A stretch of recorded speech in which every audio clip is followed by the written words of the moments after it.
by J.B. Priestley, dramatised for radio by Elizabeth Bradbury, with Frederick Treves as Dr. Salt. Salt is leaving. All right, Miss Culworth. One moment and I'll take some particulars. Now, your father's full name? Edward James Culworth. And the address? The bookshop, High Street, Hempton. My sister works there. And the last you saw him was yesterday lunchtime? That's right. He took a telephone call in the office, then he went out. He looked very worried. You don't know who the call was from? No. He went home, packed a small bag, took a few pounds. And the last person to see him was this bus inspector at Hempton, who says he got onto the 1:40 bus to Birkton here. Yes. I see. Well, it could be anything, couldn't it? Gone to see relatives. We've rung all our close relatives. He's not with any of them. Well, Birkton's a big place. All sorts of things to do. He's not like that. Miss, it's only 24 hours. Isn't it a bit premature? My feelings exactly, Sergeant, but... Look, miss, all we can do is put out a general call with a description. And I'd rather do that tomorrow than today. You think we're making a fuss about nothing? Well, in the circumstances, your father being the sort of man you say he is, I don't think we come into the picture yet. But why didn't he tell us anything? Miss Culworth, if he doesn't choose to tell you everything he does, that's his right. Not a police matter. Unless you've not told me everything. We've told you all we know. And I'm not making a fuss. I know what sort of a man he is. I've got his shop on my hands. If he doesn't come back soon, I don't know what the hell to do. Oh, come on now, Maggie, please, don't. Just calm down. That's it, Mr. Culworth. Oh, leave me alone. Oh, I'm sorry. Well then, steady. You all right? Oh, yes. Yeah, I'll take care of her, thank you. She's upset. So I see. What was all that about, Sergeant Broadbent? Oh, hello, Dr. Salt. Oh, middle-aged man gone missing. Bookseller from Hempton, name of Culworth. Oh. You know the sort of thing. He'll turn up again when he's had enough of the bright lights. I didn't expect to see you, Doctor. I thought you'd left us. Oh, not yet. I'm going very soon. I've already handed over my practice to Dr. Baldwin. He's a pleasant young fellow. Your wife will like him. Oh, but before I go, I want to talk to somebody about another missing person, a former patient of mine, young girl. Important, is it, Dr. Salt? Well, I wouldn't be here if it wasn't. And I don't want one of your ordinary CID chaps. I want to go as high as possible, please. I know you well enough, Dr. Salt. I'll try and get Superintendent Hurst to see you. But you better make it sound important. Well, don't worry, I shan't need to pile it on. I suspect everything's been piled on already. Dr. Salt, I think I've seen you in court, haven't I? Giving evidence, I mean, not in the dock. Do sit down. Thank you. And you can tell me what we can do for you, if it's our business. If it's not your superintendent, it's somebody's. I've disposed of my practice here and I'm leaving Birkton. I want to leave everything nice and tidy, but it's not. No? A patient of mine is missing, a young girl called Noreen Wilkes. Noreen Wilkes. Can't say I know the name. Give me some particulars. Age 19. Mother died a few years ago, sarcoma. Never mentioned her father. He probably cleared out and left them. Anyway, her mother died. She left home and lodged with a Mrs. Pearson. She's friendly with the daughter, an usherette at the Lyceum. I see. What's the address? 45 Olton Street. Yeah, that rings a bell. Hold on. Sergeant? Yes, sir? Mrs. Pearson, 45 Olton Street. Haven't we had her in here? She's been in a couple of times, sir. Half cut she was. Ah, that's it, Sergeant. I've got it now. Not much wrong with my memory, Doctor. What sort of a girl would you say this Noreen Wilkes is? Oh, what you'd expect from a bad background. Not vivacious, no real harm in her, but empty-headed, floppy, silly. Ah, just another of these little fly-by-nights. We've had scores of them through here. It's all gin and impulsiveness and sex with them. Don't you waste your time asking about this Noreen Wilkes. She might have gone to Birmingham, London, anywhere. Now, if you'll excuse me, Doctor, I've got things to see to. Sit down, Superintendent, and don't give me any more of that. Now, look, Doctor. I know just what goes on in Birkton. I ought to after 7 years of it. Now, listen. Noreen Wilkes seems to have been missing for about 3 weeks. She's suffering from a very unusual form of chronic nephritis. Oh, what's that? A kidney disease. Oh, if you want the medical details, you can have them. It's rather a speciality of mine, if an overworked GP can have a speciality. I'll take your word for all that, Dr. Salt. But where's the urgency? Well, I'd worked out a treatment for her. It just kept her going nicely. And I'd impressed it upon her if she went without treatment for several weeks, she'd soon be very ill indeed and might die. She knew this was serious, and she was frightened. And she gave me a solemn promise. She carried in her bag a note from me to any doctor she might report to, giving details of the treatment and asking him to get in touch with me. And you've heard nothing? No doctor, in or out of a hospital, has been in touch with me about her. But in spite of her solemn promise, she may not have seen a doctor, just not bothered. And by now she'd be in hospital or dead. Good morning, Superintendent. Ah, Sir Arnold. I've just been having a word or two with the Chief Constable. This is Dr. Salt, Sir Arnold Donnington. Dr. Salt's worried about a patient of his, a girl called Noreen Wilkes, who seems to have disappeared. But I'm sure he won't mind if we... Dr. Salt? We've met before, I think. In court, when I was on the bench. You gave some rather controversial evidence on behalf of that fellow Edwards. Oh, yes, he was a sick man.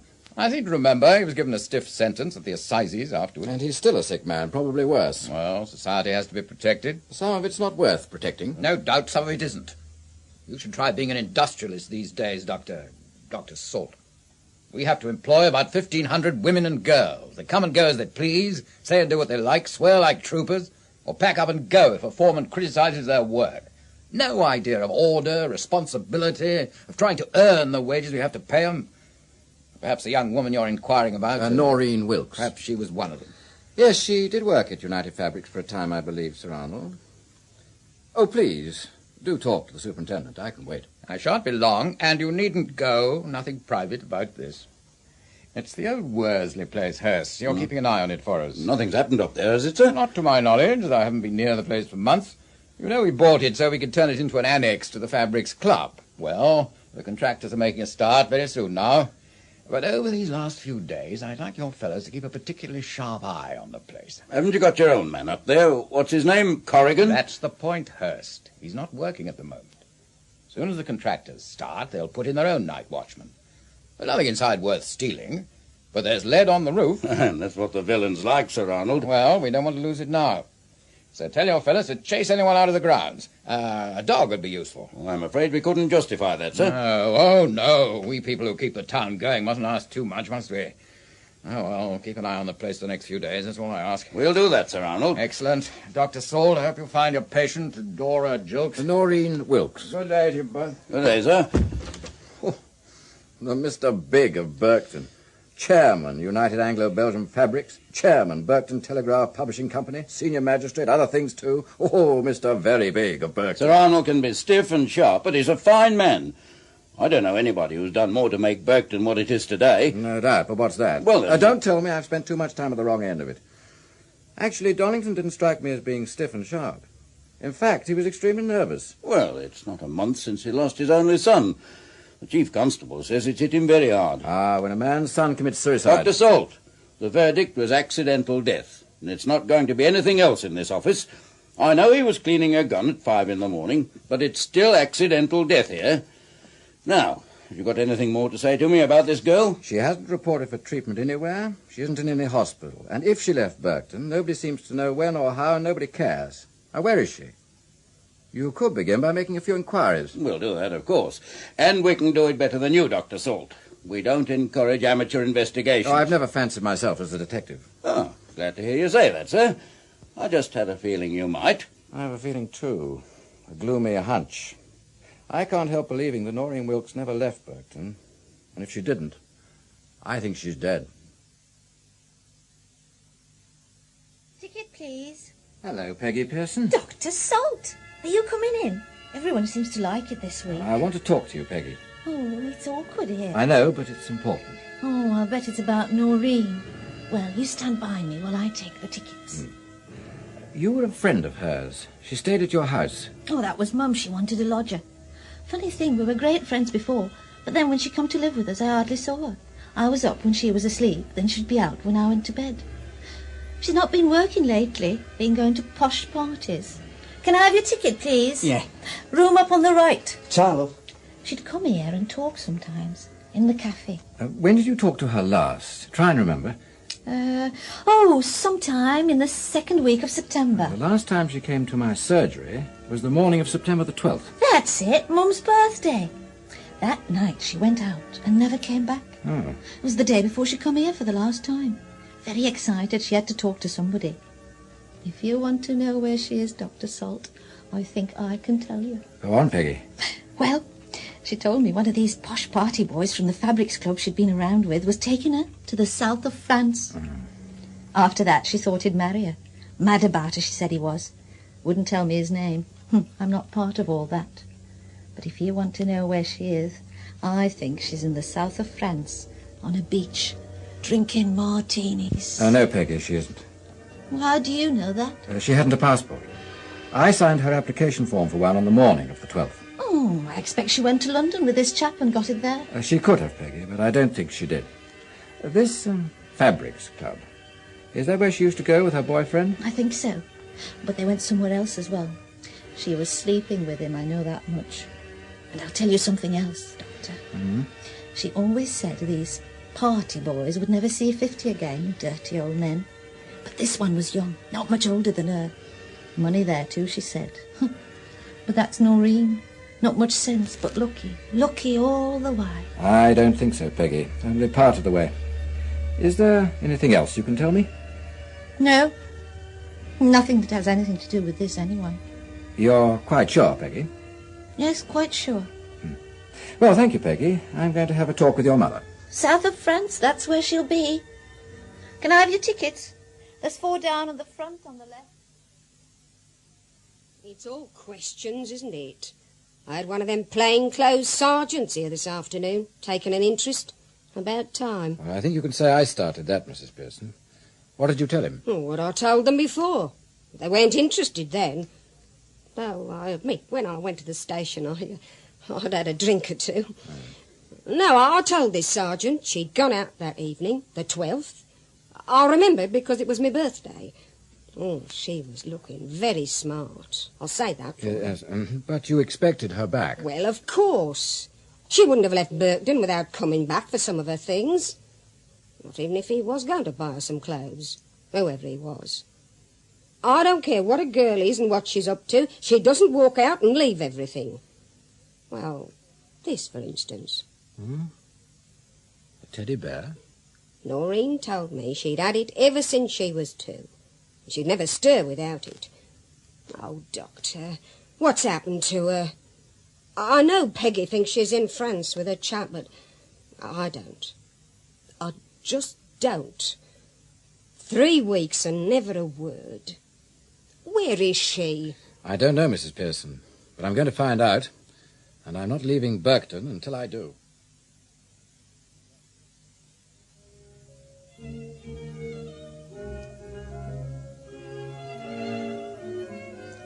Dr. Salt, eh? What? Good. How did you get in? Walked in. Well, this isn't a surgery, and I'm not in practice now. And I ain't ill. Well, don't wear those damn silly dark glasses too often, or you'll ruin your eyesight. Good afternoon. Hey, I want to talk to you. You're leaving Birkton, ain't you? Soon. Why? I've a friend who wants his flat right sharp. Go away. Look, 100 quid there, nice fivers, no tax, lovely money. My friend says it's all yours if you walk out tonight. All right, it's a bargain.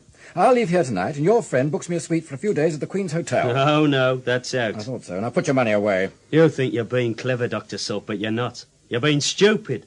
If you're leaving Birkton, you can't like it much. No. I like it, but I go with the right kind of people. You don't. You're stupid. You've made your point. No, just come into it. Look, if I want you out of Birkton, it's only for your own good. You're not popular, you've been careless, you made enemies. And you're not working here anymore. You're not important to anybody. You're a redundant man. It can be a nasty experience. Oh, yes. What are you proposing to do? Nothing. I'm just warning you. After that, I mind my own business and you mind yours. I am doing. Look, clear out now and you can take this 100 quid with you. I'll see that everything's properly packed and put in store. There's a good train to the Smoke at 6:30 and half a dozen to Birmingham. That's if you like Birmingham. I don't, and I don't like you. So, go away.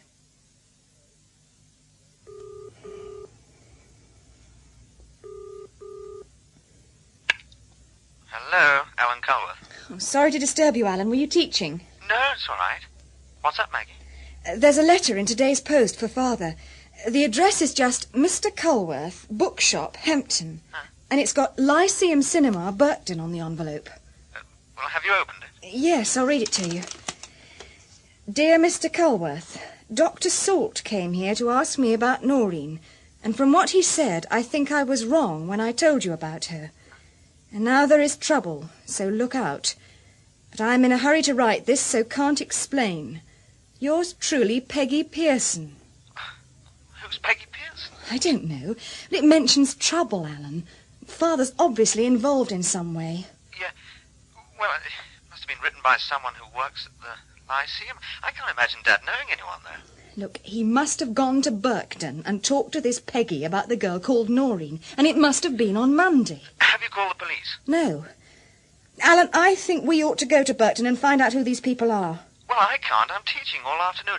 Look, go to the police, Maggie. No. I'm going to find out for myself. Don't be daft. Burton isn't Hempton. It's a big city.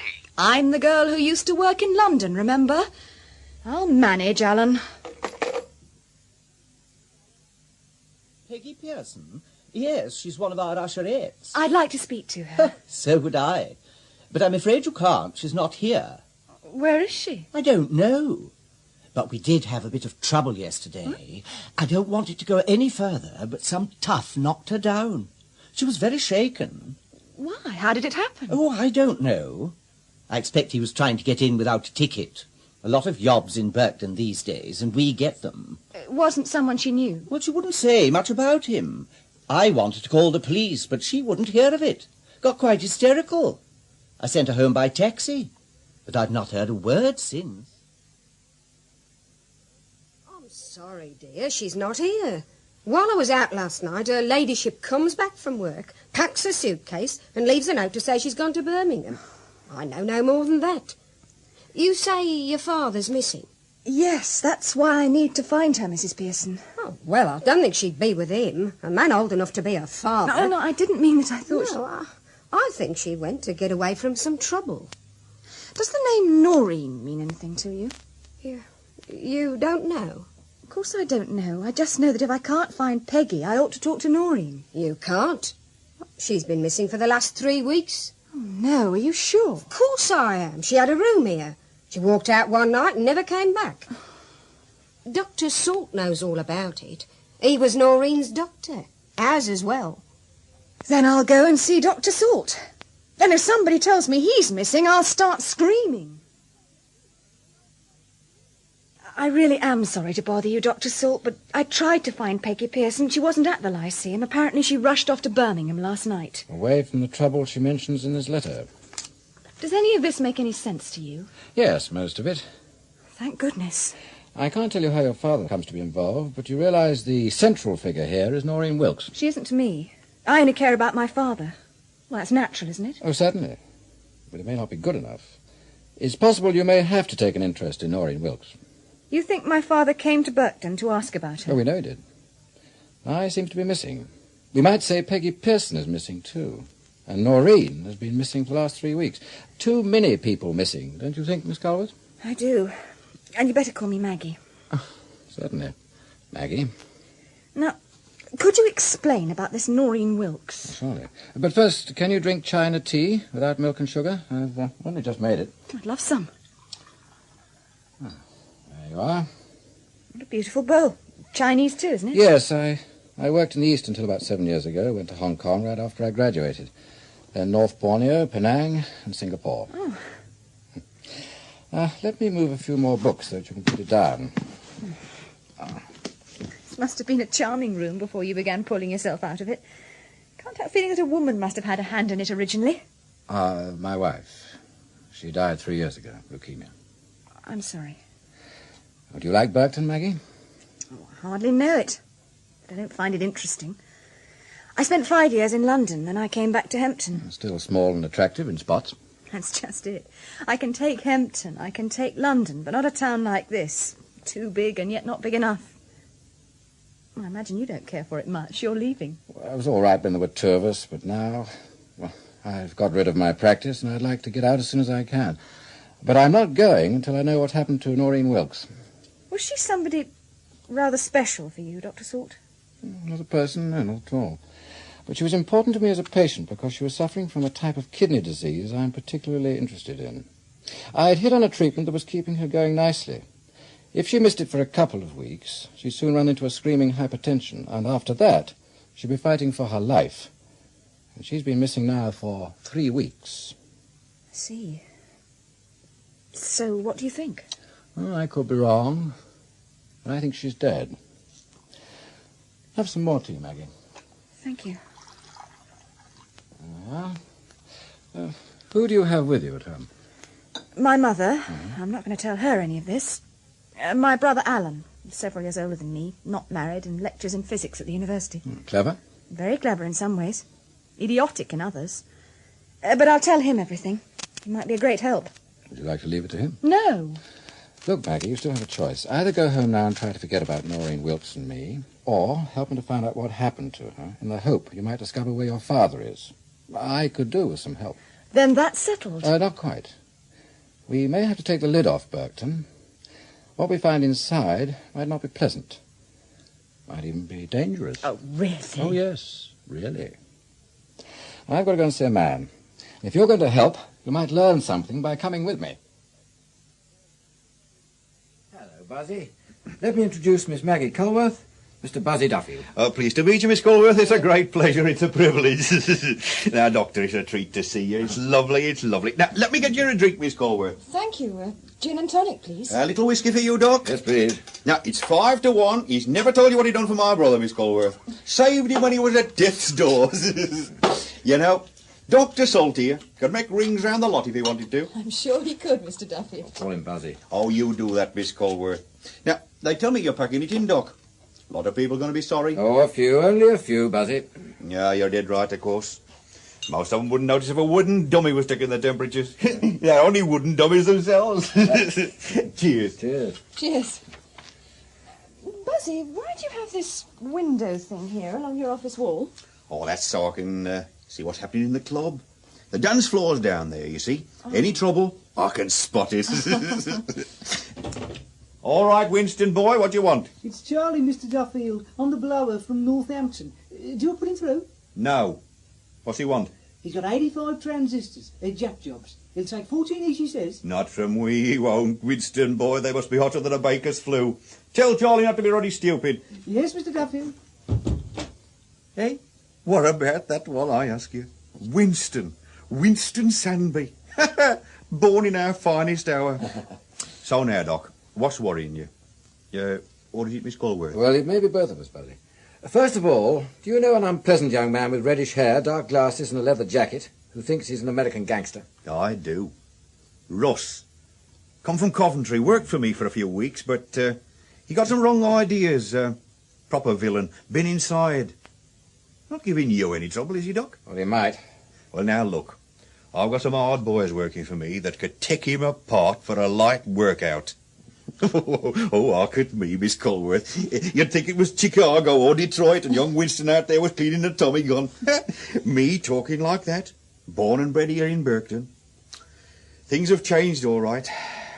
It was a decent little provincial town once. So they tell me. Wasn't so long ago, either. All of a sudden, though, we're big. We make shoes, we make hats, we make nylons. We've got United Anglo-Belgian Fabrics. Stop there, please, Buzzy. At the Fabrics. They run a club, don't they? Oh, they do, Doc. Won't have me in, though. Too common. I know about it, though. Ask me, I'll tell you.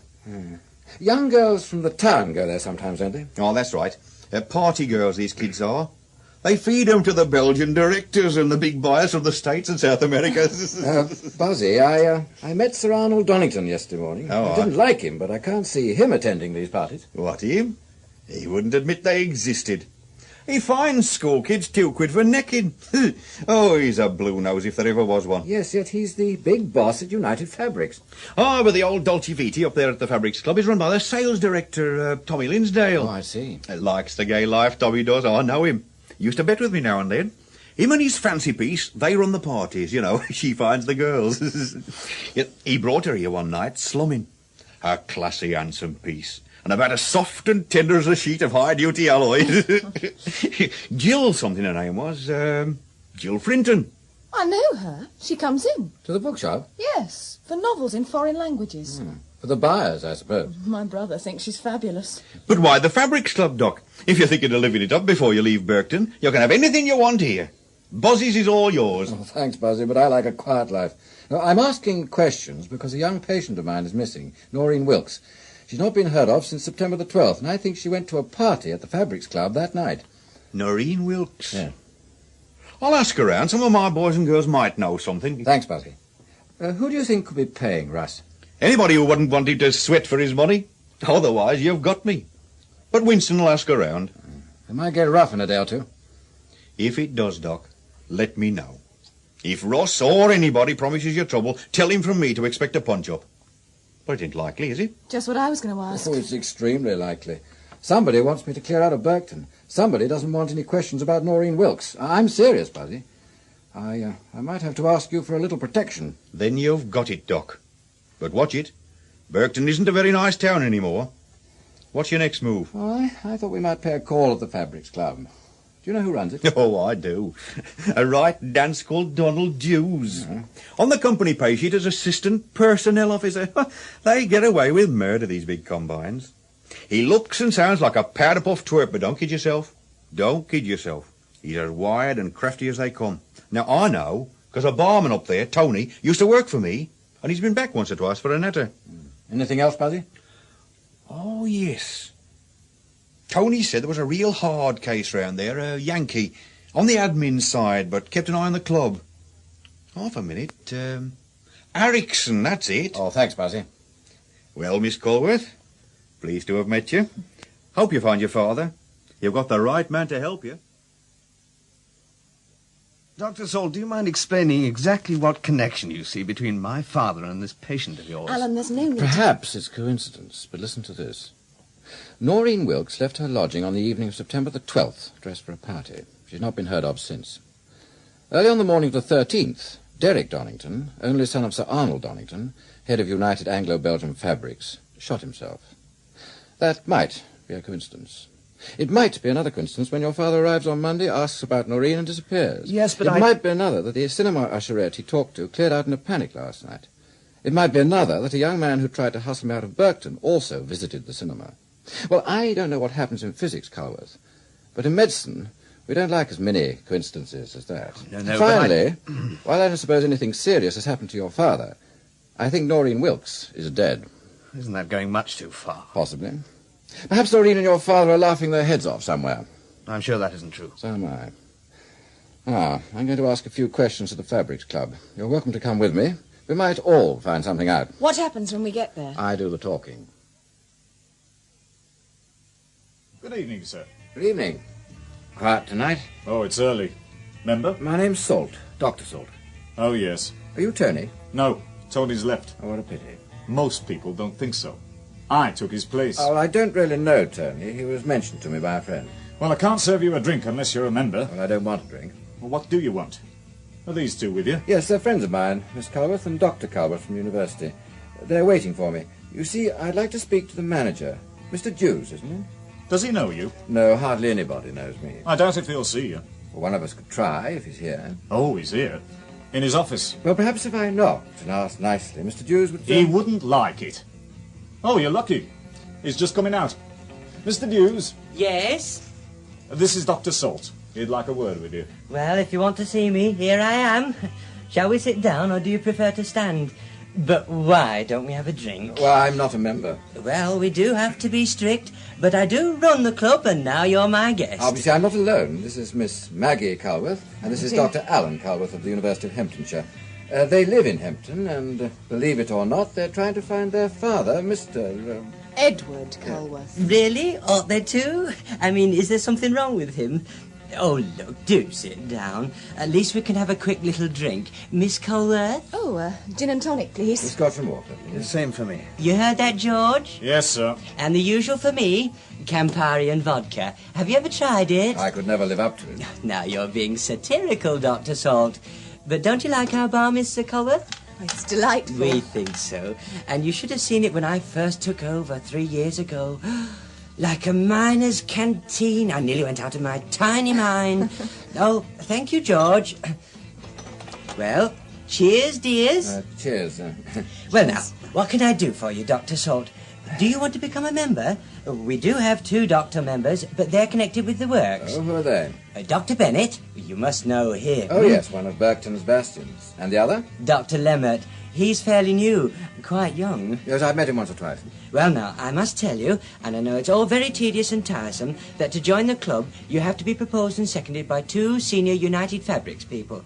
But then you must know some of them, Dr. Salt. I'm afraid I don't. My practice was well below the executive level. However, I'm leaving Berkton. Oh, lucky you. But how can I help you, then? There must be something. Ah, there is, Mr. Devereux. It's a little medical problem I ought to tackle before I leave Berkton. I'm trying to trace a patient of mine, a young girl called Noreen Wilkes, and I'm told she used to come here. Yes, of course, I remember Noreen. Quite a pretty girl, though not very smart, not very bright. Rather common, really. But I haven't seen her for weeks. Nobody seems to have seen her since September the 12th, Mr. Dews. But on that night, she came to a party here. Did she? I can't remember. Oh, well, there's so much to-ing and fro-ing, as you can imagine. But we can soon find out. Oh, how? Everybody who isn't a member must be signed in. It's our strictest rule. And, of course, little Noreen isn't a member. So if she was here that night, she'll be in the book. George! Sir? Have you the book, or have I? No, it's here. Coming over. Ah, the sacred book. Now, what date did you say, Dr. Salt? September the 12th. September 12th. Here it is. And as you quite rightly said, we had one of our dreadful parties that night. Look, all those impossible names. Customers, of course. Well, now, I can't find a trace of little Noreen here, but do please check the list yourself. Oh, thank you. No, Mr. Dews, her name's not here. Definitely not, is it? I'm so sorry, Doctor. Evidently Noreen hadn't been invited that night. And you do understand, don't you, that I've nothing whatever to do with all that. I'm simply a kind of slave who has to make sure that the people who are invited are provided with sickening amounts of food and drink. But Noreen wasn't there. Perhaps she'd run off with somebody. She always seemed a rather flighty little thing. Oh, Jill, darling, you're the very person we want. Just a minute, Donald. Do you have a telephone message for me, George? Oh, yes, Miss Frinton. Mr. Linsdale's secretary rang. She said Mr. Linsdale will be ringing you at home tonight from New York. Thanks, George. Now, Donald, why am I the very person you want? I'll explain in a moment, darling. But first, let me introduce Dr. Salt, Miss Jill Frinton. How do you do? Oh, I'm so sorry, Miss Culworth. This is Jill... We've met someone before, haven't we? Yes, in our bookshop in Hampton. Oh, this is my brother, Alan. You wouldn't remember me. Yes, I do. You see, Jill, darling, Dr. Salt's been inquiring about your little Noreen Wilkes. And not mine. I'm not having that. Oh, do be cooperative, dear. We're all trying to do our best to help Dr. Salt, and she was one of your assorted bits and pieces. And Dr. Salt says she's been missing since September the 12th, one of our party nights. But she didn't attend our party that night because her name's not in the precious book. Yes, Miss Frinton. A dead end there, I'm afraid. I'm sorry. Miss Frinton, I wonder if you'd be kind enough to allow us to call on you later this evening, say about 9 o'clock. I promise not to take up too much of your time. It'd be a great favour. If you think I can be of help, Dr. Salt, why, of course. I live at 6 Cadogan Mansions, on the Hampton Road. 9 o'clock, then. Thank you very much. And thanks for the drink and your help, Mr. Dews. This flat. You have excellent taste, Miss Frinton. Thank you. Look, do sit down, everybody. Miss Culworth, a drink? Do you mind if I don't? I've had so much tonight and I'm not used to it. I wish I weren't. Well, you men, whiskey? Let me help you. You're very kind, Miss Frinton. I'm so glad of the chance to talk. I'd better warn you, though, you won't learn any more from me than you did from Donald Dews and George. Oh, that's all right. I didn't do too badly out of them. You surprise me. Oh, when you've practiced medicine as long as I have, you learn to be observant. I'm afraid they were both a pair of clumsy idiots. Oh, I'd love Donald Darling to hear you say that. He thinks he's so subtle. An appalling performance. A man comes into a club bar, he's not a member, no one need bother about him.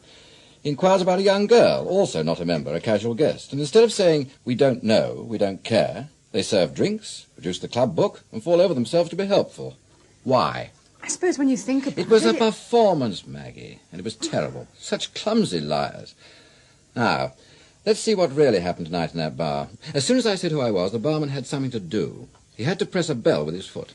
The bell rang in Dew's office to tell him I was there. I heard it. Dews needed that signal to telephone you, Miss Frinton. When he'd done that, he came into the bar. He had two things to do. Detain me until you came, and show me the guest book to prove Noreen Wilkes hadn't gone to the party that night. What's wrong with that? He didn't need to show me the book. And, of course, it wasn't the original page. It was a loose-leaf book. It all been neatly rewritten, one handwriting, one ink. Yeah, but how does Miss Frinton come into it? No doubt she'll tell us shortly. I think her job was to act as the beautiful clincher.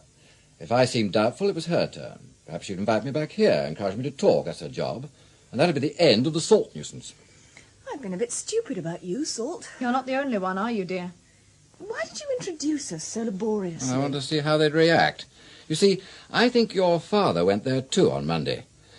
Well, Miss Frinton, you going to bluff it out? No, Dr. Salt. You win. But why start churning up everything? Why bother about that silly little bitch? Noreen, she was my patient and she's missing. And she'll die soon, if she's not dead already. It's a matter of life and death, Miss Frinton. Something quite different from arranging parties and pimping for businessmen. Oh. I'm going to find out what happened to this girl if I had to turn Birkin upside down, inside out. I think you're going too far. You told me that when you found your father, Culworth. If you want to console Miss Frinton after I've left, that's up to you. But now I want the truth. Where is Noreen Wilkes? Believe me, Dr. Salt, please believe me, I don't know. I'll tell you what I do know, even though I may be looking for a job in a few days. Get me a drink, please. Whiskey? Yes, a lot of soda. All right. This is the truth. There you are. Oh, thanks. Noreen Wilkes came to that party on the 12th with young Derek Donnington. I didn't want her there. She didn't come to entertain the guests. She was having an affair with Derek. They just wanted to eat, drink, dance for a couple of hours, and then go off to make love somewhere. Don't ask me where they went. I haven't a clue. But I just wished she'd go away and stay away. I was afraid that Sir Arnold would get to know about it and blame me and the club. And another thing. I've never exchanged more than a dozen words with Sir Arnold Donnington. He didn't like the look of me, and I didn't like the look of him. No wonder that poor little Derek was a bit wild and very silly. And that Erica still is. Donnington has a daughter, then? Yes. 2 years older than Derek. And a pest. We're lucky she isn't here this minute. She has a lesy crush on me at the moment. Yes. Let's get back to Noreen Wilkes and that party. She and Derek left together. I know that because I saw them go, and it was a welcome sight. She may have been sober, but I'm sure he wasn't. Look, if I say any more, I may be tossing my job out of the window. We can keep anything she says to ourselves, can't we, Dr. Salt? You can. Probably I can. Though I imagine she won't be telling us very much. That's not because I don't want to, Dr. Salt. It's because I really don't know anything. I can only guess. I think he took Noreen Wilkes home, his home, and that his father found them together and there was a terrible row. What happened then is anybody's guess. But I think that as soon as he knew what Derek had done, Sir Arnold got Noreen away somewhere. Well, he had to do that or there'd have been a hell of a scandal. Real sensational Sunday paper stuff. Drunken wild parties given by United Anglo-Belgian Fabrics. Working girls debauched to entertain foreign buyers. You think Sir Arnold was terrified of a scandal? A big one that would involve him, his family and his firm? Yes. And he took steps at once to make sure there wouldn't be one. Noreen Wilkes had to disappear immediately. No questions had to be asked. The lid was firmly on. And that's where I come in, huh? I was told last night that a nosy little doctor might be asking questions about Noreen Wilkes. So Arnold told you that? Sir Arnold wouldn't recognise my existence, no. Let's say a third party. Oh. And did this third party have any more to say? He said that Dr. Salt was leaving Birkton anyway. Perhaps a bit sooner than he thought. So if he did turn up at the club, all we had to do was to persuade him he was wasting his time. And you fooled him all right, didn't you? Look, don't you start crowing too soon. All Dr. Salt cares about is knowing what happened to Noreen Wilkes. Soon he may be just as tough with you people. Who is the third party? Who gave you and Jews your instructions last night? I can't tell you. I've gone as far as I dare. In the circumstances, I think that's reasonable. Oh, you would, Alan, wouldn't you? Look, Dr. Salt, I can't afford to. You can't afford not to. I talked to Superintendent Hurst yesterday. I know he does things for Sir Arnold, but within his limits he's an honest man. He already knows he must make inquiries about Noreen Wilkes. I'll have to tell him she went to that party on September the 12th, but I don't have to tell him how I found out. Unless you make me. All right. You win again. It was Ericsson. Ericsson? Officially, he's public relations at UF. A troubleshooter, a cold, calculating type. I don't know him well. He doesn't often come to the club. You're not going to talk to him? I am. Tonight, if possible. Anyone home? Jill, darling? Oh, my God, it's a party. Who are all these people? This is Dr. Salt. So you're the Dr. Salt they all keep talking about? Who keeps talking about me? My father, for one. Heard him on the phone before I went out last night. Dr. Salting it like mad. I could do with another doctor. I'm tired of boring old Bennett. I'm sorry, Miss Donnington. It wouldn't be possible. And now, Miss Frinton, if you'll excuse us. Of course. I think I might stay on for a few minutes if Jill doesn't mind. I should like that. Oh, very well. Come along, Maggie. Good night, Miss Frinton. See you later, then, Alan. And who are you? Alan Culworth, Erica Donnington. A solemn square, I'd say. Not bad looking. Thank you. You know me, Jill, darling. I couldn't care less. Can I help myself to a simply enormous gin and tonic? If you haven't had too many already. Oh, Jill, darling, they were all so filthy. I followed a girl into that loathsome Buzzy's club. The gin there is really very peculiar. I think old Buzz must make it himself. Now, this is quite different. You're an idiot to go to that place. I told you why I went. Only she turned out to be awful. A real untouchable. Now, Alan Culworth, I'll tell you something. Go ahead. Oh, you must be wondering why Jill's being so rude to me. The reason is I'm in love with her and she's not in love with me. See? Sit down and shut up, Erica. No. I want to know what you're doing here, Alan Culworth. Trying to make Jill while Tommy Linsdale's away. No, he isn't. Oh, don't interrupt, darling. Aren't you attracted to Jill? Most men seem to be. Nothing the matter with you, is there? Will you please stop this? Just a man, darling. Erica! Oh, never mind. I'm going to the loo. Well. I'm sorry. Look, if you look as if you're staying on, she'll go quite soon. But if you go, God knows when I'll get rid of her. So do stay. Yes, I'll stay.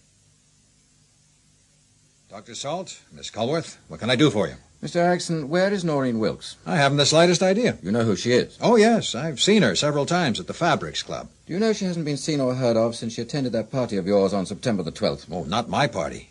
You mean one of the UF parties at the club? That's the sales director's pigeon, or, since he's away, his PA, Jill Frinton. But I understand that Noreen Wilkes didn't attend that particular party. Have you checked? I did that earlier. Well, didn't you find out that she hadn't been there that night? No, I found she had. You sure? I rang Jews, and he said her name wasn't in the book. Why did you ring him, Mr. Erickson? You're not responsible for the parties or for Noreen Wilkes. I just told you I'm not.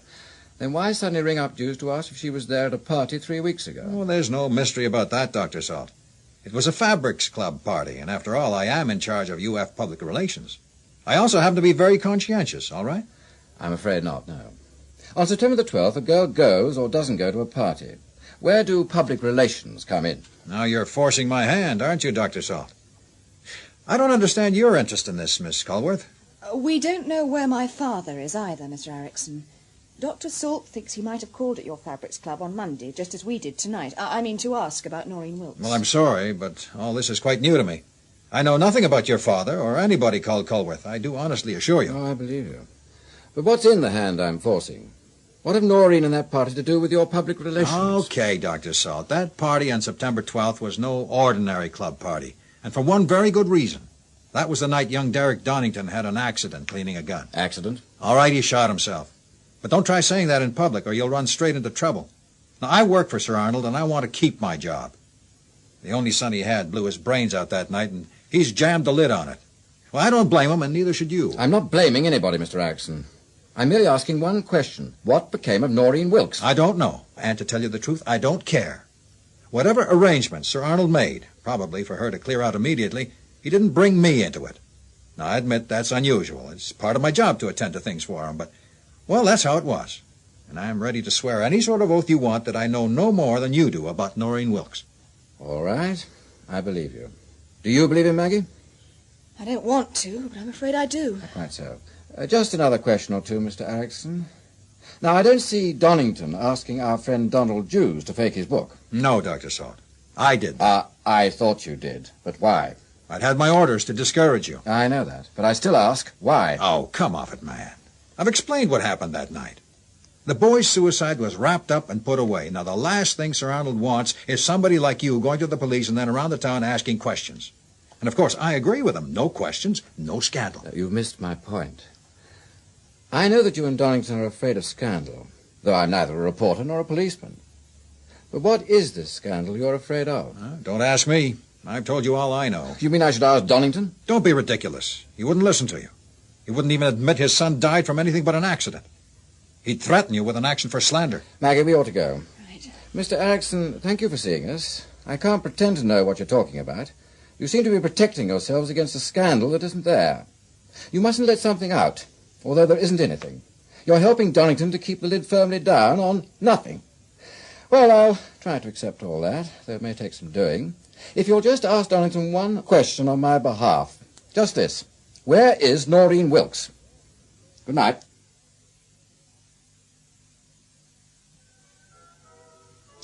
Tired, Maggie? Oh, it's getting late.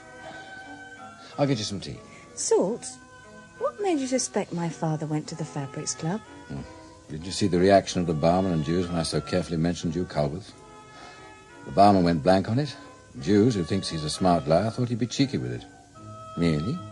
And ought they to? I mean, is there anything wrong with him?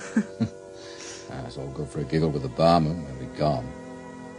I believe your father went to the Fabrics Club straight from Peggy Pearson. That explains why these people are all on the alert. I didn't start this yesterday. Your father started it on Monday. And then something happened. To father? Oh, yes. Oh, nothing so terrible, don't worry. How do you know? Well, someone like Jules wouldn't dare to cover it up. It's too risky. But he does know something we don't know. It might make sense if we tried the United Fabrics doctors. Not Dr. Bennett, too old and respectable. The ambitious young Dr. Lemmett. If anything did happen on United Fabrics property, Just let's say I've made it my affair, and I firmly believe it would be in your interest, Dr. Lemmett, to tell me what you know about it. Oh, very well.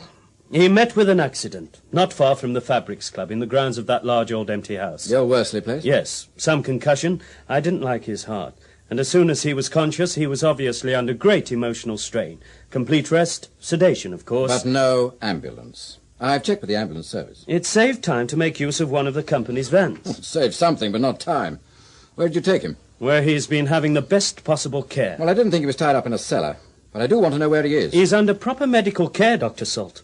The company have accepted financial responsibility, even though he had no right to be wandering about those grounds. He's my patient, not yours, and I see no reason why I should tell you where he is, especially as he's made considerable progress during the last 2 days. And now, if you'll excuse me... Just a minute, Lemmett. I won't press you to tell me where he is. I can soon find out, and I will, just as soon as I've cleared up a couple of other things. But when I do find Mr. Culworth, his daughter will be with me. And if there's been any hanky-panky, and I can tell it a mile off, you and your nursing home will be in a hell of a mess. Now, look... You didn't send for an ambulance. You haven't tried to notify anybody. You've now refused information demanded on behalf of the patient's family. So, if you give him one unnecessary shot of anything to keep him dopey and quiet, you and your associates are over your heads in trouble. I'll do you this favour, Dr. Lemmett. I'll find him myself, so you can tell Erickson and Donnington it wasn't your fault. But try any funny business from now on, and you'll wish you'd never heard of United Anglo-Belgium Fabrics. Good morning. I wanted to see you, Dr. Salt. Peggy's written. Ah, where is she? Staying with her aunt in Birmingham. She's trying for a job at a picture house. She daren't come back to Birkton because of that toff, the one who told her to keep her big mouth shut and slapped her face. She thinks it's to do with Noreen. It is. But you can tell her from me that if she wants to come back, she can. Not this week, perhaps, but next. Now, about Noreen. Have you been through her things? I haven't laid a finger on 'em, Doctor. Not a finger. Well, I've been expecting her back every day. There's 2 letters come for her since she left. I put 'em behind the tea caddy. Oh, you must give me those letters, Mrs. Pearson. If they're what I think they are, and the police got hold of them, some very nice people I know might soon be very unhappy. Yes, of course, Dr. Salt. Here they are. Thank you. There's no use keeping them until she comes back. She isn't coming back. Hello, Dr. Salt. Oh, Miss Donnington. Yes. Well, let me in. We can't just stand here. If you want to call it a professional visit, go ahead. And I'll pay you whatever we pay silly old Bennett. No, it's not necessary. Do come in. Oh, my God. I thought my room was a mess, but this is ridiculous. How can you live like this? Well, I don't. I'm leaving, so I'm sorting things out. Well, where do you suggest I sit? Well, I'll move these books. I'll try that. Why are you here? I'm not available for professional consultation. Oh, don't be so square. I'm afraid I'm going to be disappointed. Just another dreary doctor. I was curious, after last night. Is there a drink anywhere in all this? I think so. Gin and tonic. Plenty of gin, not much tonic. And for God's sake, give yourself one. I hate drinking alone. So you were curious after last night, Miss Donnington? Erica, do you mind? Otherwise you'll soon be asking to look at my tongue or my eyeballs, asking me why I don't sleep. Gin and tonic for one. Or why I can't hold a bloody glass without shaking so much I spill the stuff all over. Only for cash down, Erica. Well, what happened last night? I didn't get a proper look at you. I was half stoned anyhow. I nearly always am now. Not in the morning, at night. You don't look very clever. Oh, I know. They got rid of me last night. Jill Frinton? And her new boyfriend. I went back later. No lights. His car was still there. Must have been in bed together. I'm crazy about Jill. Oh, men are disgusting.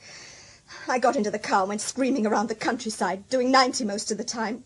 Only thing that helps. My life's bloody hell just now. I'm sorry, but where do I come in? You're supposed to be so clever. You've scared everybody. My father, Jill. Look, do you have to stare at me like that? As doctors have it. Well, I hardly know your father. I met him for the first time on Tuesday morning at the police station. I bet you didn't like him. Well, I might have done if he hadn't so much weight to throw about. He's so square it hurts. No wonder Derek and I needed to kick things around. He spoiled Derek. And me. You mean he gave Derek too big an allowance? Are you being funny? He wouldn't give him anything, especially after they sent him down from Oxford. He never understood him. I kept Derek. I had some money from my mother's estate. You were very fond of him. I've told you, I'm not very fond of men. But he depended on me. He couldn't have afforded a double scotch without me. What made you think he had money? Oh, rumours among the peasantry about taking a girl to the south of France and keeping a flat somewhere around Berkton. Oh, come on. Believe that and you'll believe anything. He couldn't afford a thing. I don't understand all this about your being clever. Perhaps you're one of those people who aren't very bright in the morning. Yeah, I think I must be. I suppose you're after Jill, too. She's mine, you know. Oh, you don't need to worry on that score. Are you going to give me another drink? No. Why not? 2 reasons. First, I'm short of gin and I'm mean. Second, I'm busy. Some other time, please, Erica. I gather that you've already spoken to Dr. Lemmett. Yes, matron, I have. And I've already told him that I'm taking over the case at the request of Mr. Culworth's family. That's true, isn't it, Miss Culworth? Yes, Dr. Salt. I'll have a look at Mr. Culworth. If I think he can stand a short journey across town, I shall take him to my place. Surely, Dr. Salt, all this is, well, very irregular. It's been irregular from the first, matron. Dr. Lemmett may possibly have covered himself, but you could soon be in trouble. One wrong move now, and you may find you'll have to turn this nursing home into a boarding house. But Dr. Lemmett told me quite distinctly he would take all responsibility. All responsibility. Please, matron. I'll take you to Mr. Culworth's room. How does he seem? Oh, very much better. He's told me a great deal, and his mind is easier. He's gone to sleep. He wants to take a rest from reality. Is Alan coming? About 7 o'clock. Good. What's it all about, Salt? Well, if you ain't got a bird, met it yet, Duck? And what I've seen better, I've seen worse. So if you're looking for anything young and fresh, what about it, Birdie?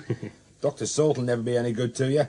Too many bloody books. It's all right. Take it easy, Maggie. You won't be told, will you, Duck? And you can't say I don't warn you.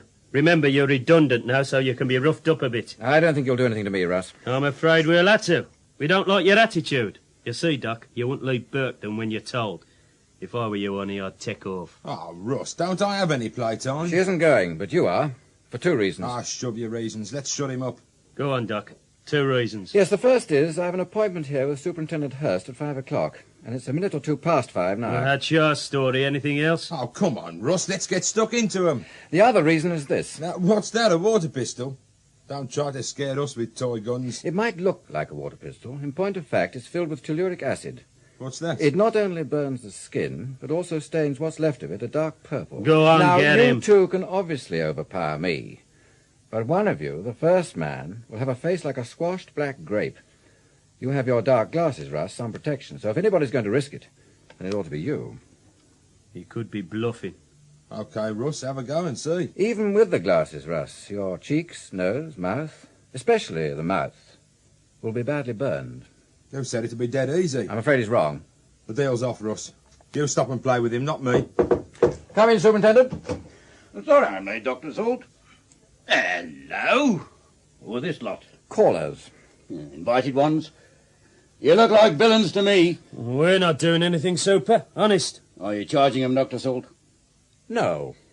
Sure? Yes. All right, if you say so. Now, outside, sharp, and don't come back. Come on, Russ. You don't want to be soft-hearted with that sort, Dr. Salt. Oh, Superintendent Hurst, Miss Culworth. How you doing, miss? Are you all right, Maggie? Well, now I am. I must sit down. My knees are like jelly. I don't want to charge them, Superintendent, simply because I don't want to be kept hanging about as a witness. No, I see. Would you have burnt their faces and hands if they'd attacked you? Not with this, I wouldn't. It's a water pistol. I took it from a small boy at my surgery a week or 2 ago. Well, Superintendent, I must find a chair for you. Well, don't bother, Dr. Salt. You wanted to see me, so I looked in, but I'm not staying. I've been busy since we last met, and everything that's happened points one way.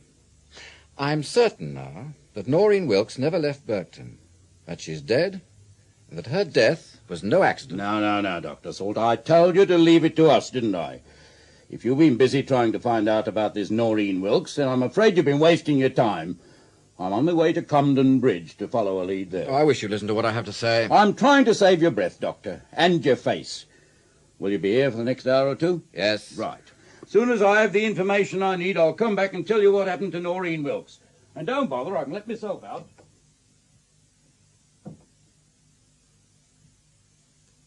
Well, have you got to the bottom of it all, Dr. Salt? Alan, Daddy's here because Dr. Salt found him for us when you and I hadn't a clue. Where do you think you were going to find him? In that Jill thing's bed? No, Maggie, but I think we might have been allowed to hear Dad's story. Oh, use your imagination, Alan. He's shaken. He's been knocked out. Filled full of dope. And he has a guilty secret. All right, then. What is this terrible secret? Well, it won't seem so terrible to you or to Maggie, but I want you to remember that it is to him. And it would be to your mother, if she ever found out. And you can't afford to take it lightly. It could be entangled in a murder. Is that a fact, or just your opinion? My opinion. But just lately, several of my opinions have turned into facts. Now then, during the war, when your father was a sergeant in the RAF, he fell in love and had an affair with a young war widow. I see. Her name was Catherine Wilkes. Oh. Well, I came to know her fairly well because she ended up as a patient of mine. Well, she only died a year ago of cancer. And she had a daughter, Noreen, and from the first your father chose to regard her as his child. So that's it, Salt. I think I've really known it all the time. Haven't you, Alan? No, I've been divided between thinking there was nothing at all in it or that she was his girlfriend. When your father settled in Hempton after the war, Mrs. Wilkes came to Berkton and got a job at United Fabrics. Why, I don't know if this was his idea or hers. I don't know if the affair continued or whether he simply felt responsible for her and her child.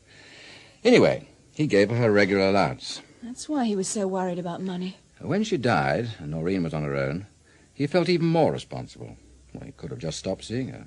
He knew by then it was not very likely that he was her father. There had been plenty of other men around Catherine Wilkes. But he worried more than ever. I know that because I've been reading several letters he wrote to her. Does my father know you've read them? No, he doesn't, Alan. I don't propose to tell him.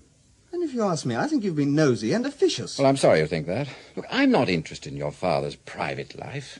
My concern is what really happened to Noreen Wilkes. I'm sure she's dead. I'm almost sure that she was murdered. Let's go back to my father. He told you what happened that night? Yes. Noreen had been missing for 3 weeks. He wrote letters, but they weren't answered. Then Peggy Pearson rang him at the shop to say Noreen had probably gone off to the south of France with her boyfriend. Well, Peggy didn't know who this boyfriend was, but your father did. Your father came back to Berkton, went to the club, and got no sense out of them. So then he decided to search the big empty house, the Worsley place, next to the club. He suspected that was the retreat Noreen and Derek used. It was dark by that time. Before he got to the house, he ran into the night watchman. Your father thinks he was half drunk. Your father tried to push past the man, who coshed him. Then they covered it up? Yes, well, we can guess the rest. He was taken to the club. Jew sent for Dr. Lemmett, who afterwards spoke to Ericsson, who in turn, though I can't prove this, reported to Sir Arnold Donnington. Then your father was rushed off to a private nursing home, and if you want to know why, I'll tell you. This man, your father, wasn't just a casual trespasser. He was somebody who was asking questions about Noreen Wilkes. So, no hospital, no police, no public fuss. What you're really asking us to believe is that Noreen Wilkes may have been killed, and that somebody high up in United Fabrics may be involved. That's it exactly. Oh, well, it seems to me you're jumping wildly to conclusions. Not as much as you think. I've collected plenty of my own kind of evidence, though so far it wouldn't be worth tuppence as legal proof. If I haven't given it all to you, too, that's because I'm waiting to give it to Superintendent Hurst when he comes back. And you want us out of the way? No, I need witnesses. But I propose to keep your father out of it. Thank goodness. Well, that's what I say, Mag, so don't go dragging him in yourself. Better just keep quiet. Oh, this must be Hurst. Let him in, Alan. Well, I think we've settled it, Dr. Salt. We started making inquiries on Tuesday morning. We informed all the police in our area that the girl was missing. And? Do you know Comden Bridge? Well, I know roughly where it is. What about it? It's where Noreen Wilkes went on the morning of September the 13th. She stayed there a couple of weeks, then left for London. It's just about what I told you she'd do when we were talking on Tuesday morning. Well, I said you were wrong, and I still think you're wrong. And I know you're wrong. She did leave Berkton, and she isn't dead. She stayed with a Mrs. Duffy at 86 Gladstone Street, Comden Bridge. And then she went to London. Mrs. Duffy says so, her daughter says so, and her brother says so. I've been and talked to Sergeant Driver, who interviewed the three of them. Well, I'm sorry, Superintendent, I don't believe it. You calling me a liar? No, of course not. It's those three in Gladstone Street I don't believe. Look, do me a favour, Superintendent. Will you please ring up Compton Bridge and ask Sergeant Driver to take me to call on those three? I'll get in touch with you again immediately afterwards. If I've been wrong, I'll admit it. If not, come round here and listen to me. Oh, well, I think you're wasting your time, but have it your own way. Well, Dr. Salt, there's three of them, and they all agree. That's a hard one to beat. A Mrs. Duffy, a daughter named Rose, and a brother Michael Corrigan. Corrigan? That's it. Works at United Fabrics, a night watchman at the Worsley House. I believe so. Did Superintendent Hurst know this? He knew about Mrs. Duffy, sir. I don't think her brother's name was mentioned. Oh, he'd be interested. Now, all I ask is that you let me do it my way. However I behave, whatever I say, let it pass without interruptions, eh? Right then, Doctor. I think we'll find them in. They just bought themselves a new telly. Oh, for heaven's sake, Sarge. We're trying to enjoy ourselves, just for once. Switch it off a minute, Corrigan. Oh, all right. Mrs. Duffy, Rose, this is Dr. Salt. Good evening, Doctor. Oh, I'm very sorry to bother you. Some of these Western serials are very good, aren't they? Take you right out of yourselves, don't they? But you see, Noreen Wilkes was a sick patient of mine, so I must ask you a question or two. Quite all right, Doctor. Thank you. She'd been a patient of mine for several years.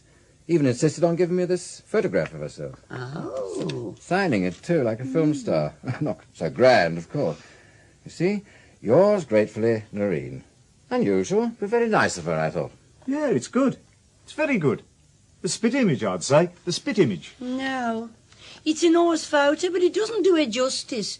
Does it, Rose? Oh, you need colour for Noreen. You know it was her, of course, but she ought to be in colour. Don't you think so, Uncle Mike? No, I don't know about that, but it's the spit image. By the way, Mrs. Duffy, what made Noreen come here? She wanted to get out of Berkton, and she knows me, because me and her mother worked side by side for years at United Fabrics. If there's anything else you'd like to ask, Doctor, don't hesitate. I know Noreen thought the world of you. Oh, well, there is just one thing. She was having some medicine from me I told her she must take without fail night and morning. It was unusual stuff, a dark green colour, horrible looking, horrible tasting. But I'd like to think she was taking it regularly. Like clockwork. She kept it down here especially so we'd notice if she'd missed a dose. You remember that nasty green stuff, Rose, don't you? Of course. The faces she pulled. She said before she left she'd be carrying out Dr. Salt's instructions. It was Dr. Salt this, Dr. Salt that. Till I felt like telling her to shut up sometimes. When she was here before she went to London, she must have got through a whole bottle of that medicine. Sergeant, I see no point in going on with this. There never was any such medicine, and the photograph they recognised her once was of a niece of mine who lives in Melbourne. Noreen Wilkes never came here. They never set eyes on her. They're all lying. Of course they are. How do you mean? Lying? You keep quiet. If they are lying, what's the idea? Money. I'll bet a down payment on that new telly came out of it. I'm not being called a liar. Coming here and soft-soaping us. Corrigan, just listen to me. You're in a hell of a mess. I'm looking after the man you coshed on Monday night outside the Worsley place. He happens to have a thin skull and a bad heart. He might live. He might die. Well, how did I know he'd go out like that? You idiot, now you've done it. What is all this? Oh, honest to Oh, God, I can't waste Sarge. any more time. Come on, Sergeant. I've got to get back to Berkton. Superintendent Hurst had better hear my story now. All right, Doctor, I'll play fair. I'm ready to listen. We were taken in. But how did you get onto Corrigan in the first place? On Tuesday, when you and I were talking in your office, Sir Arnold Donnington had asked you to have an eye kept on the Worsley place because his man Corrigan had been taken off the job. That's right. Well, in fact, Corrigan was in trouble, and he'd been told to clear out. That's when he went to his sister in Compton Bridge, and a day or two later he was bribed to come up with this nonsense. Who bribed him? Erickson, I guess, acting on behalf of Sir Arnold. Oh, now, wait a Look, minute. if you interrupt me every time the sacred name of Sir Arnold is mentioned, we'll get nowhere. On Tuesday morning, when I was listening to Sir Arnold, I asked myself two questions. First, why was he worrying about the old Worsley place, which is going to be a sort of annex to the club, when he's not interested in the club at all? Well, his firm had bought the place. Next question I asked myself was why this important man, talking about an unimportant matter, was obviously in a state of great tension. Oh, he seemed all right to me.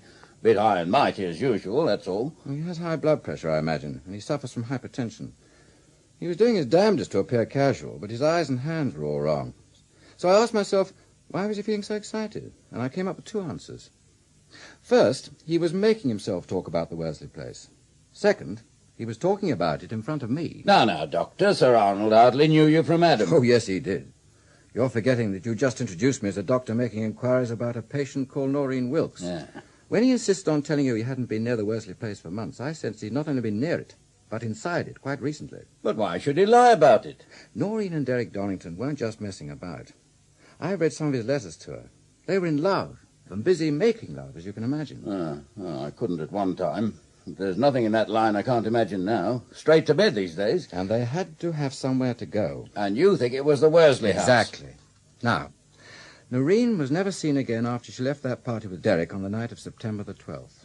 All we know for certain is that Derek, who was in love with her, went home and killed himself early next morning. Why? Nobody knows. Perhaps he knew Noreen was dead. Oh, pure guess. If so, it's not unreasonable to assume that she met her death that night in the old Worsley place. How? Well, it's her illness, but it's highly unlikely that she died a natural death. She might have lost her life as a result of some accident, but I can't help believing she was killed. Murdered. You've no real evidence. It's just a tall story to me. But all the facts surrounding it would seem a tall story if I didn't know they were facts. Ever since I started asking questions about this girl, I've been elaborately lied to, threatened, told to shut up and go away. I went to see Erickson, Sir Arnold's dog's body at United Fabrics. He as good as admitted he was trying to shut me up.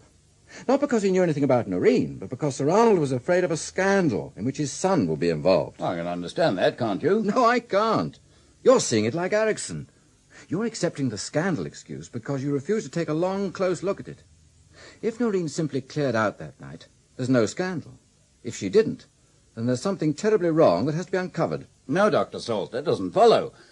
For instance, suppose Sir Arnold discovers that night the girl was pregnant and made arrangements for her to go away. I was her doctor, Superintendent, in her confidence. I'd seen her that morning. Pregnancy's out. But what stays in is Donnington's peculiar state of tension on Tuesday morning, and all his attempts to confuse or block my inquiry. An inquiry entirely in a private capacity. I doubt if you could bring a single charge. I don't want to bring charges. I'm a doctor, not a policeman. Noreen Wilkes was in my care. I want to know exactly what happened to her. And now I'll make a lot more out of nothing for you, Superintendent. I say that Noreen died in that house and that Sir Arnold Donnington knows all about it. Wait a minute. If I wait much longer, I'll be run out of Burton before I can prove anything. I'm sure she was murdered. You'll have to show me a body before I believe that. Well, I'm going to have a look. Our man up there won't let you near the house on your own. Besides, this is police work. So? I'm coming with you. I think it's all moonshine, but there's no harm in taking a look. If you can't convince me, perhaps I can convince you. Well, Dr. Salt, that's about it. Oh, I'll be glad to get out of here, sir. Smells awful, doesn't it, Pickles? Just a minute. There's this room with the door locked. I want to have a look. Well, it's not a heavy door. Two of us could charge our way in. That's property damage. Oh, come on, man. If there's anything, it'll be inside this room. Look, if there's no sign here, I'll admit I've been wasting your time, and I won't waste any more of it. All right. It's a strong lock. Never mind, I've done this sort of job before. No need to bruise our shoulders. There's a neck in it. Keep your torch shining on the lock, Dr. Salt.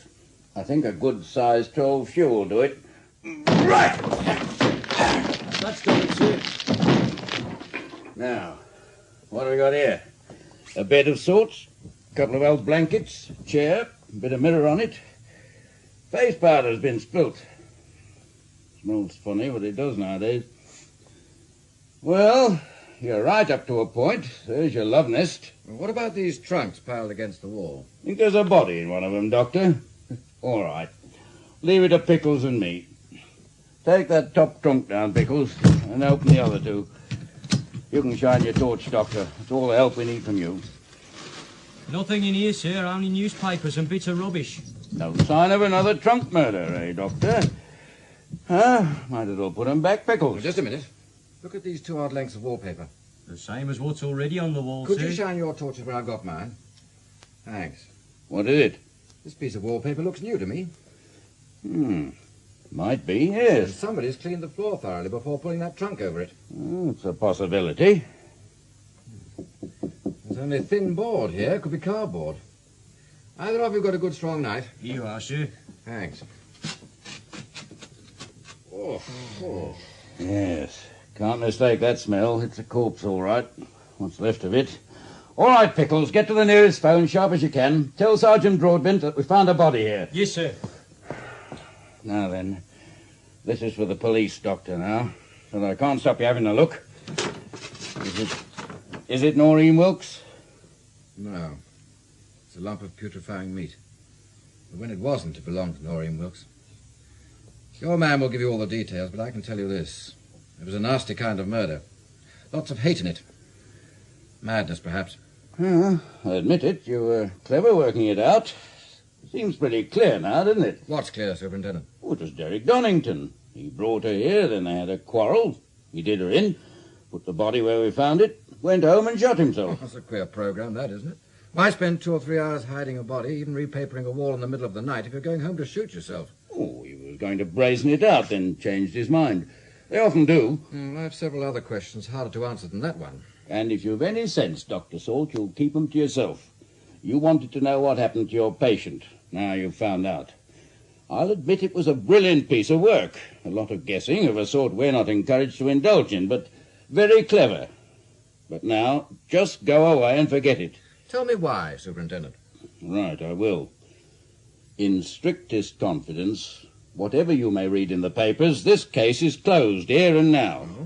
There's no doubt in my mind that young Donnington killed her, then killed himself. But I can't say so, because at his inquest we went for a verdict of accidental death. Well, this one will be person or persons unknown. Can't do it any other way. And as I know who the murderer was, the case is closed. So, Derek Donnington killed her, and that's why he shot himself. Well, that's the story. The only trouble is I don't believe it. Oh, Salt, leave it alone. Derek Donnington and Noreen are dead. They can't run into any more trouble. You're alive, and you can. Oh, there's a kind of conceited pig-headedness in you, and I don't like it. Let sleeping dogs lie, is that it? If you like. No, Maggie. I want to go with an easy mind and a clear conscience. You'll get no help from the police. My dear Miss Culworth, believe it or not, I need only one other piece of information and the mystery is solved. Now, you go and talk to your father. He's up and dressed and seems much more himself. Who on earth's that? Buzzy. Come in. Hello, then. Wanted to have a chat.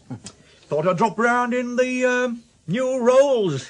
Give the natives a thrill. New rolls, eh? Yeah, I'm more than halfway to Buckhouse with a car like that. Where did you get it, Buzzy? From a punter at the betting shop, instead of the money he owed me. Talk about a bargain. I reckon he's more than 2,000 nicker down on this lot. Hey, and guess what? I've got Whitey pretending to be chauffeur. I could use that car, Buzzy. Well, right. Help yourself. Maggie, you and your father can go back to Hempton with Whitey while Buzzy's talking to me. Everything's ready at home, isn't it? Yes, but I mean... Well, remember that as far as your mother's concerned, it's loss of memory. There are to be no questions. I'll remember. Well, go on. Go and help him. Salt. Please. Oh, all right. Nice little wench, that. Yes. Well, sit in that chair, Buzzy. Thank you. It's the only one that'll hold you. Now then, what is it? Well, I've had a bit of info, and it looks like things are hotting up for you. You see, if it wasn't Friday, I'd get a couple of my boys to look after you here. But Friday and Saturday can be a flaming great dogfight down at the club, and I need more hard boys than I've got. So what do we do with you, Doc? Oh, I'm not worried, Buzzy. I never said you were. I am. So I want you to do me a favour, if you see what I mean. Well, what's that, Buzzy? Well, I want you to take a load off my mind. Now, I'm not going to spend tonight watching all those baboons and the scrawny little birds at my club and wondering what the hell's happening to you here. I want my mind on my business. So do me a favour. Stay away from here tonight and tomorrow, see? I'm not leaving Burton, Buzzy. I know you're not. This is where I do you a favour. I've booked you into this posh new hotel, the Bavelier Astoria. Only opened this week. I'm not going. Now, look. If you're down there, nobody will be trying to kick your teeth in, right?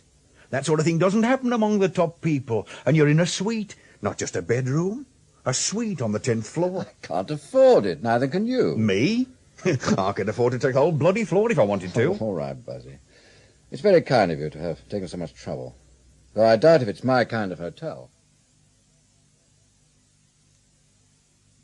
What can I get you, sir? A dry martini, please. Make it dry. Room comfortable, sir? Yes, thank you.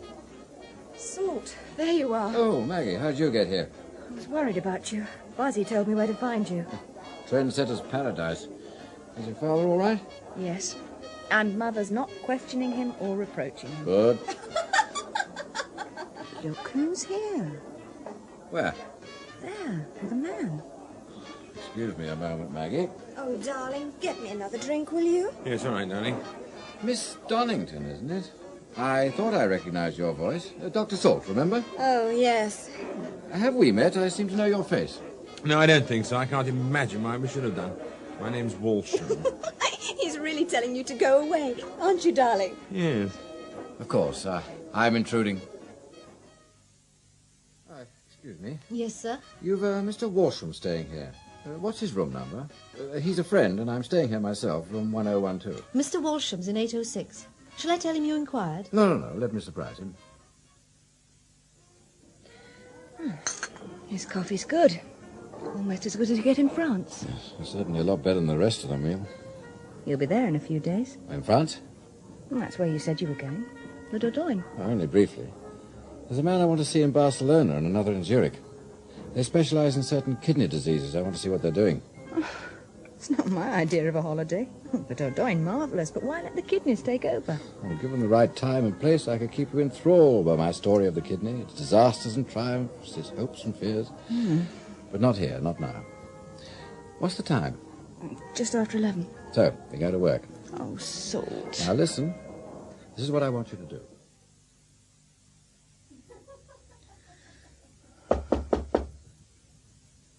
For God's sake, what is it? I'm so sorry. Wrong room. Well, that's the point. I'm in 906, you see, and I think a parcel of mine may have been delivered here by mistake. No parcel here. Are you sure? Of course I am. I ought to have managed it better, but he wasn't prepared to be interested in female callers. I thought I heard a laugh, but I certainly can't prove he had a girl in there. Sorry, Salt. Not to worry. I'll try something else.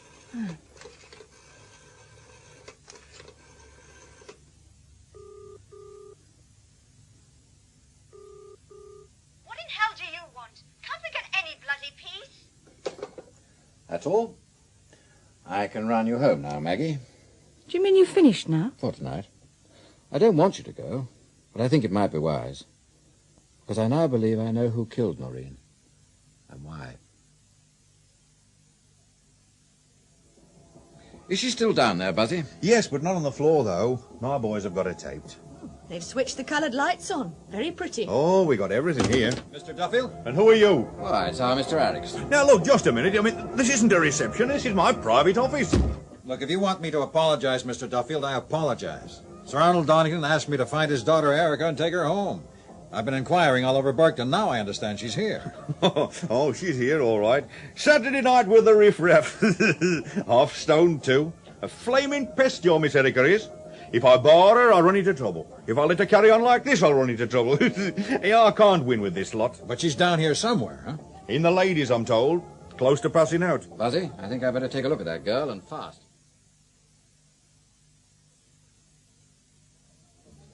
Who's that? Dr. Harrison. Look, this is Dr. Salt. I'm at Buzzy's club, and there's a girl here who's been mixing barbiturates and alcohol. Erica Donnington. Yes, coma, of course, but not deep yet. Yes, we've got the ambulance coming. I'll bring her in. No, we'll tell her father. Now, Maggie, my dear, here's my key. Go back to the flat and wait for me. Right. Mind who you let in. Where's Erickson? I'm here. I want you to go and collect Sir Arnold. Tell him what's happened and where his daughter will be. General Hospital. Ask for Dr. Harrison. And I want you to drop off Miss Culworth at my flat. It's on your way. Right. You ready, Miss Culworth? That's not all. Tell Sir Arnold this. It's serious. But I think we've caught her in time. Now, as soon as she's out of danger, I expect to see him at my flat, whatever the time. Tell him I've too much evidence now to let this go any further. I doubt if Erickson, I have to see him tonight. This is where we all stop playing games. Dr. Salt, I'm not staying long. I've had an anxious time, and I'm an elderly man.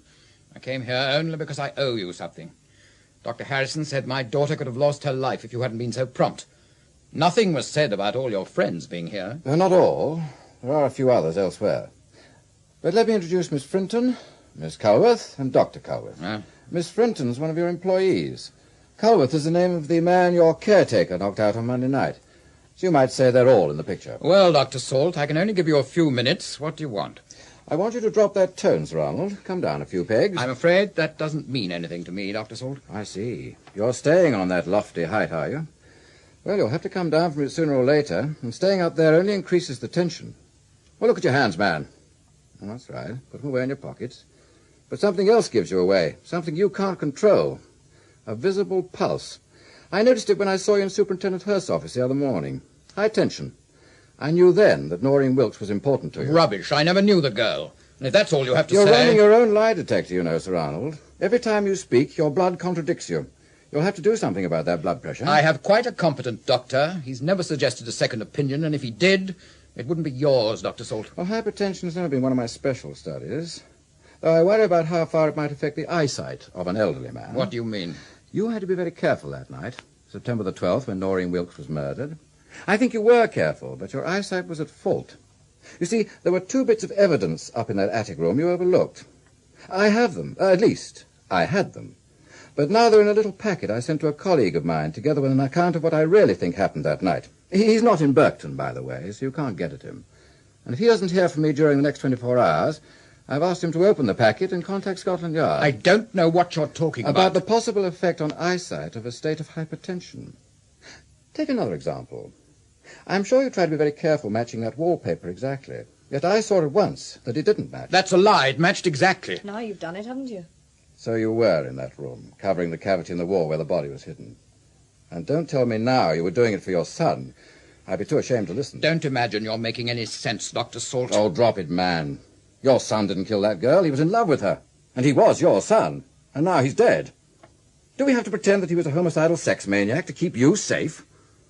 Very well. I killed her. So you killed her, did you? Why? I'll sit down, if you don't mind. Yeah. Here you are. Thank you. I'd heard rumours of this affair. I was told that they were using the old Worsley place. I went there that night and found them. I was deeply shocked, then very angry. I ordered Derek to get dressed and clear out. I made him leave me with a girl. Then I appealed to her to let him go, offered her money to go away. She not only refused, but she taunted me, saying she was going to marry him. He was an evil little slut, lying there half-dressed, jeering at me. And then something snapped. I can't tell exactly what happened because I can't remember. Then I found myself staring at the body. What happened afterwards you seem to know, although I can't imagine what possible evidence you could have found. And your son? By the time I'd done everything I could to hide what had happened, it was very late, nearly morning. Derek had been drinking. I tried to make him believe the girl had agreed to go away, but something in my manner made him suspicious.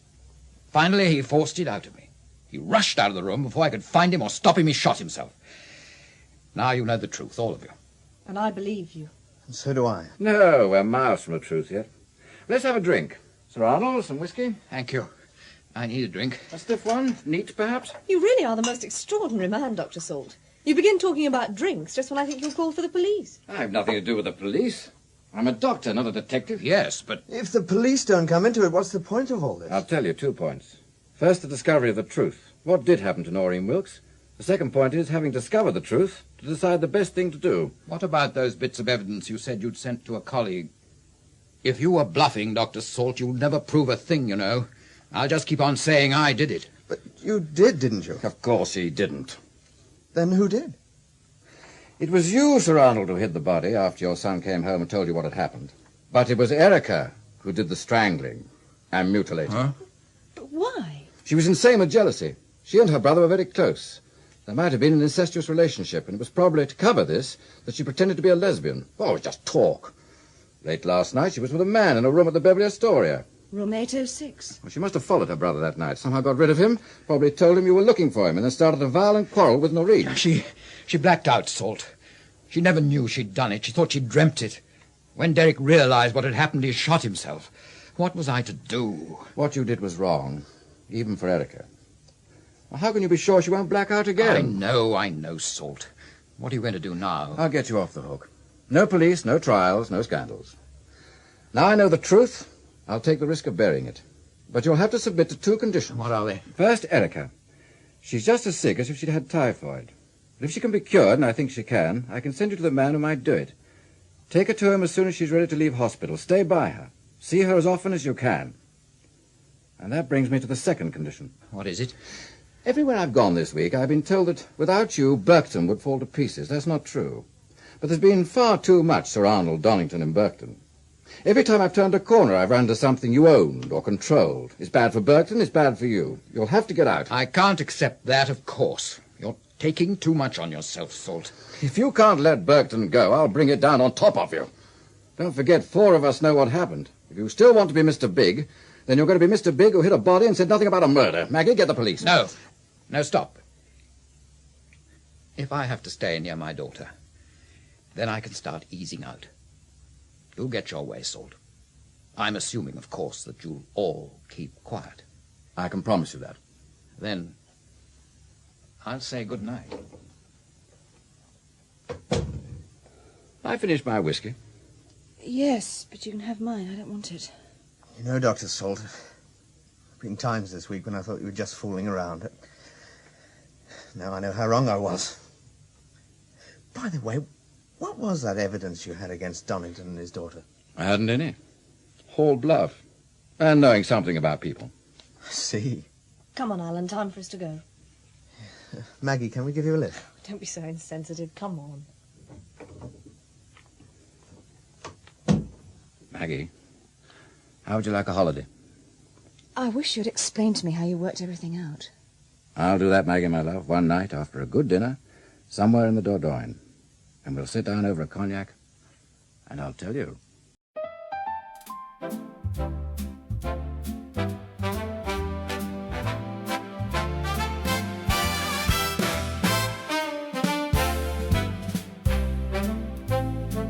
I had my bags all packed and ready. The open road was calling me. One final drink, one last goodbye, then I'd be gone and finally free. But something heavy pulls me under, a quiet voice that won't let go. A debt I never chose to carry keeps me standing in the afterglow. They say just walk away, forget it. They smile and turn the other way. But I can't leave with this still burning. Not tonight, not today. I was almost gone, almost free. One more mile before I leave. One more promise I must keep before this restless heart finds peace. I was ready to say goodbye, but something deep won't let me fly. So I'll stay one more day, one more night, till everything is turned to right.